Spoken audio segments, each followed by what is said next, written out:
செய்தியை பார்க்கிறோம். பாஜக மேலிட பொறுப்பாளர் பியூஷ் கோயலின் தமிழ்நாடு பயணத்தில் மீண்டும் மாற்றம் செய்யப்பட்டிருக்கிறது. நாளை மறுநாள், அதாவது திங்கட்கிழமையன்று பியூஷ் கோயல் சென்னை வரக்கூடும் என்று தகவல் வெளியாகியிருக்கிறது. கூடுதல் விவரங்களோடு டெல்லி செய்தியாளர் சுசித்ரா இணைகிறார். அவரிடம் பேசலாம்.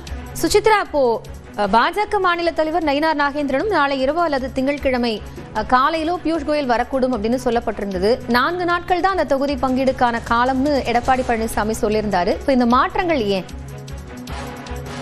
காயத்ரி, தற்பொழுது மத்திய அமைச்சரும் பாஜகவுடைய மேலிட பொறுப்பாளருமான பியூஷ் கோயலுடைய பயணம் தற்பொழுது வரும் திங்கட்கிழமை இருக்கும் என்று கூறப்படுகிறது. குறிப்பாக தேசிய ஜனநாயக கூட்டணியுடைய அந்த தொகுதி பங்கீட்டை இறுதி செய்வதற்கான அந்த ஒரு ஒப்பந்தம் என்பது இன்னும் முடிவடையாமல் இருக்கும் நிலையில் அது குறித்த இறுதிக்கட்ட பேச்சுவார்த்தைகளை நடத்தி அந்த ஒப்பந்தத்தை கையெழுத்து செய்வதற்கான ஒரு நடவடிக்கைகளை தற்பொழுது பாஜக மற்றும் அதிமுக கட்சிகளானது மேற்கொண்டு வருகின்றன. அந்த வகையில் நேற்று முன்தினம் டெல்லியில் மத்திய உள்துறை அமைச்சர் அமித்ஷாவை அதிமுக பொதுச் செயலாளர் எடப்பாடி பழனிசாமி மற்றும் இன்று அமமுகவுடைய பொதுச் செயலராக இருக்கக்கூடிய டிடிவி தினகரன் உள்ளிட்டோர் சந்தித்து பேசியிருக்கும் நிலையில் அடுத்த கட்ட நகர்வுகளுக்கு தொடர்பாக ஆலோசிப்பதற்காக வரும் திங்கட்கிழமை பியூஷ் கோயல் சென்னை வர உள்ளதாக தற்பொழுது பாஜக தரப்பில் கூறப்பட்டுள்ளது. குறிப்பாக அந்த வருகையின் பொழுது அனைத்து தொகுதிகள் எத்தனை தொகுதிகள் என்பது எந்தெந்த கட்சிகளுக்கு ஒதுக்கப்பட உள்ளது என்பது தொடர்பான ஒரு இறுதிக்கட்ட ஒப்பந்தத்தை தயார் செய்து அதற்கு அடுத்தபடியாக அவை கையெழுத்தும் நடைபெறுவதற்கான பணிகள் நடத்தப்படும் என்ற ஒரு தகவலை பாஜக தெரிவித்திருக்கிறது.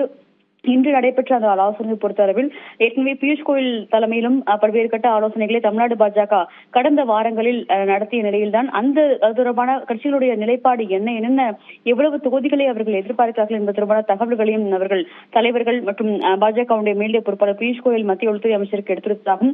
அதன் அடிப்படையில் முடிவுகளானது எட்டப்பட்டுள்ளது. சுமூகமான ஒரு முடிவானது எட்டப்பட்டுள்ளது. எனவே கூட்டணியுடைய இறுதிக்கட்ட அந்த ஒரு தேர்தல் பங்கீட்டு ஒப்பந்தம் என்பது அடுத்த ஒரு சில நாட்களில் கையெழுத்தாகும் என்ற ஒரு நம்பிக்கை உள்ளதாக பாஜக மேலிடம் தெரிவித்துள்ளது. அதன் அடிப்படையில் தான் வரும் திங்கட்கிழமை சென்னை வந்து கூட்டணி கட்சியுடைய தலைவர்களை சந்தித்து ஒப்பந்தத்தையும் பியூஷ் கோயல் இறுதி செய்வார் என்ற ஒரு தகவலை தற்பொழுது பாஜக தரப்பில் கூறப்பட்டுள்ளது. நன்றி சுசித்ரா, இது குறித்த தற்போதைய விவரங்களுக்காக.